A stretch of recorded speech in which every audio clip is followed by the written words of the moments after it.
I don't actually need these. These are just to make me look smart. So I'm gonna make this really quick because we're losing light fast, but I wanted to film here because it's just so pretty looking in the background. I know this is like an ugly set in the background, but like the light was so nice. So we're gonna go quick. Today I was thinking about the idea of like how much money should you spend on a camera? What should you spend if you wanna get either into photography or change your setup or anything like that? Because I have been moving around some gear and buying some new stuff, selling stuff as usual. And this is a question that people kind of ask me a lot, not so much online, but I get a lot of people asking me this in real life, like how much does a good camera cost? What should I spend? And the answer that I have today is a little bit different than I think people are used to hearing, so stick with me. How much money should you spend on a camera? I'm gonna start that with a story. So in my previous life, when I was going to school for herbal medicine, and this was after I had done my nutrition training, we had a clinic, and it was a student clinic, and to go to the clinic was like $5, and then to get all your medicine was very, very cheap as well. And something that I found happened routinely at that clinic was that people would come in and they would take our services, and then they would come back the next month and nothing would have changed, and come back the next month and nothing would have changed, and come back the next month and nothing would have changed. And there's so many cats running around me right now.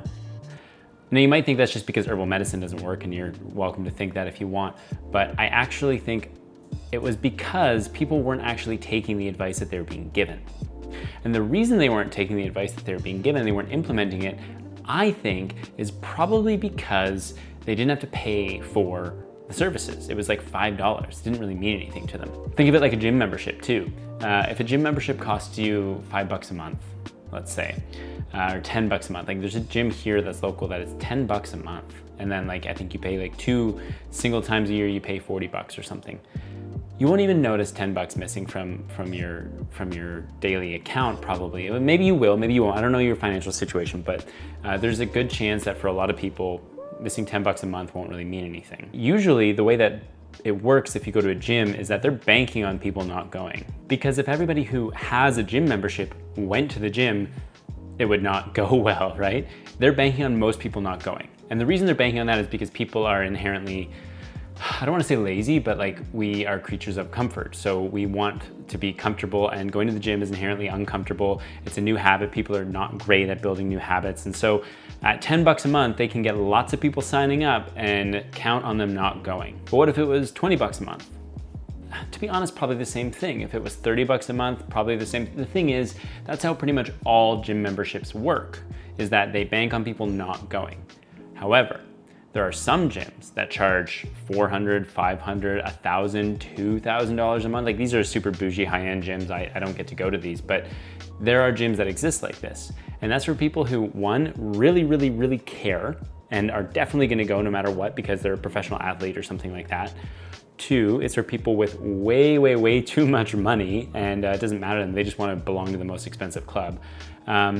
But what's interesting about it is if you're somebody who is in sort of, let's say you're like, you know, middle class and you have a $500 gym membership, that's a ton of money. It's gonna make you wanna go. And for me, for sure, if I had a $200 gym membership or $300 gym membership, I would be very likely to go. Now, I intrinsically love going to the gym and working out and running and stuff, so I go all the time.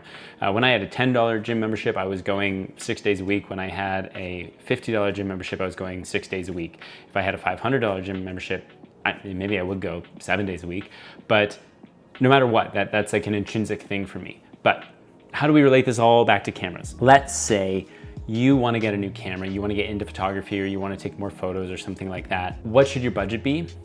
I think your budget should be basically as much as you need to spend to encourage yourself to go out and take photographs. Because if you spend $50 on a camera, for example, maybe that's not enough for you to be like, I spent money on this, I should go use it. Because taking photos, if it's new to you, you're probably gonna suck, and you're gonna be discouraged and frustrated, and you're gonna get like one decent feeling photo out of many, many hundreds. You're building this new habit, and building a new habit is hard, and if it doesn't have any like rewards right away, that's not great either, so then you're probably not gonna do it as much.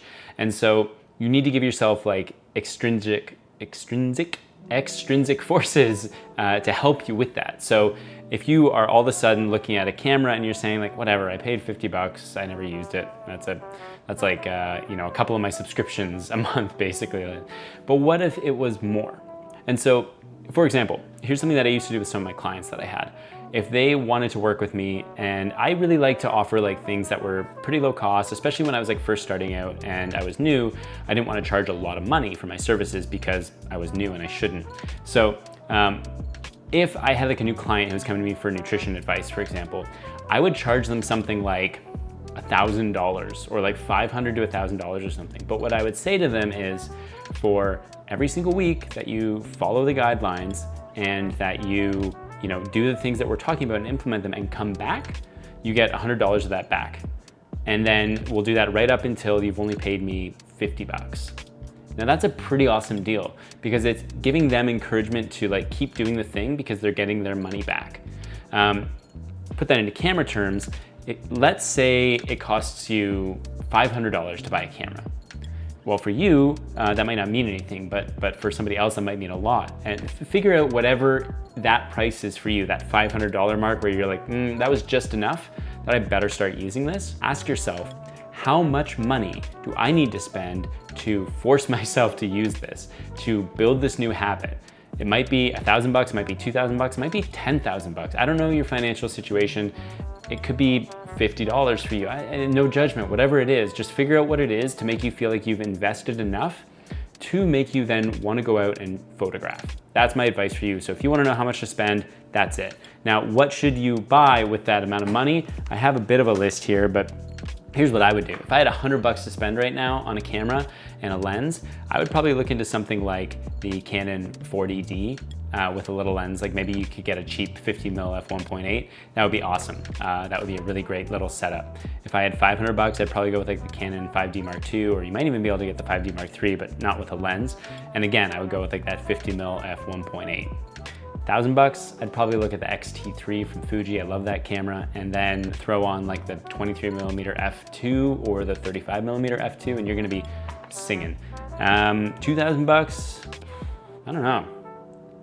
Maybe a used Nikon ZF, that's what I'm filming on right now. It's pretty awesome. If you're gonna spend 2,000 bucks, which is a lot of money, you could get one of these with a lens, like the little 40mm f2, which is what I'm filming on right now, and that would be awesome. What if you have like $10,000? I don't know, I've never bought a camera with that much amount of money. I don't know, buy a Leica. Figure out how much money you need to spend for you to feel like confident in the fact that you're gonna go and use that camera all the time because you invested enough, and then go take photos and then show them to me here.